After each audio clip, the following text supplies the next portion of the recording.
आदमी ने जॉम्बी राजा की पत्नी को मार दिया। जॉम्बी राजा तुरंत भड़क उठा, हजारों जॉम्बी साथियों को कियांग पर हमला करने बुलाया। कियांग भाई ने खतरा भांपते ही बचे हुए लोगों को लेकर गाड़ी से भाग गए। जॉम्बी राजा ने तुरंत कियांग भाई का पीछा करने का आदेश दिया, अपनी पत्नी का बदला लेने पर तुला था। यह देख कियांग ने तुरंत एक्सीलरेटर दबाया और भागा, पर गाड़ी आधे रास्ते में खराब हो गई। लाचार कियांग को बाकियों संग पैदल चलना पड़ा। जल्द ही वे एक सुनसान कस्बे में पहुंचे जहां का माहौल शांत था और कोई खून के निशान भी नहीं थे। कियांग भाई ने इस छोटे शहर को सुरक्षित मानकर अंधेरा होने से पहले सबको एक इमारत में रात बिताने का फैसला किया। सुरक्षा के लिए सतर्क कियांग भाई ने दरवाजे पर जाल बिछाए। कियांग भाई ने अगले दिन सबको लेकर समुद्र किनारे के बंदरगाह भागने का फैसला किया ताकि नाव में छिपकर जॉम्बी से बचा जा सके।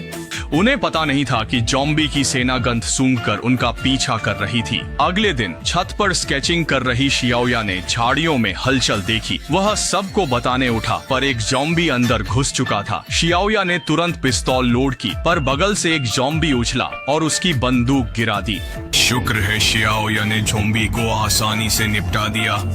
उसी पल नीचे वाला भी शोर सुनकर पागल होकर आया। पीछे हटने का रास्ता न होने से वह छत की ओर भागा। ज़ॉम्बी बिना थके उसका पीछा कर रहा था। उसकी उंगलियां और लड़की के कपड़े छूने ही वाली थीं कि निराशा में शियाओया खिड़की की ओर झपटी। ज़ॉम्बी संतुलन खोकर सीधे ऊंची इमारत से नीचे गिर गया, पर शियाओया भी लगभग गिर ही गई थी। शुक्र है कि कियांग भाई ने समय पर उसे पकड़ लिया।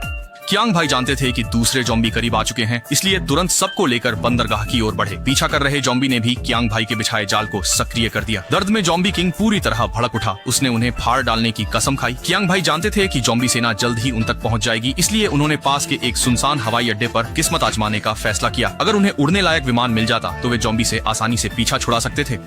उन्हें एक विमान मिला, पर वह खराब था। शुक्र है 7 का इंजीनियर एवेई उसे ठीक कर देगा।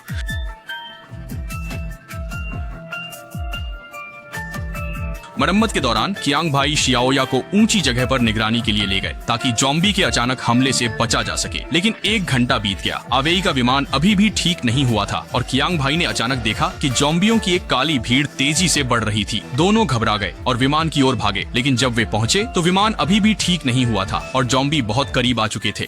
दोनों ने बंदूक उठाकर उन्हें रोकने की भरसक कोशिश की। शुक्र है कि जॉम्बीज के पहुंचने से पहले विमान सफलतापूर्वक चालू हो गया, लेकिन विमान चला रही शियाओया को बिल्कुल भी ड्राइविंग का अनुभव नहीं था और बाकी लोग भी ड्राइविंग के बारे में कुछ नहीं जानते थे, जिसके कारण विमान केवल धीमी गति से जमीन पर दौड़ रहा था और इससे जॉम्बीज की सेना को हमला करने का मौका मिल गया।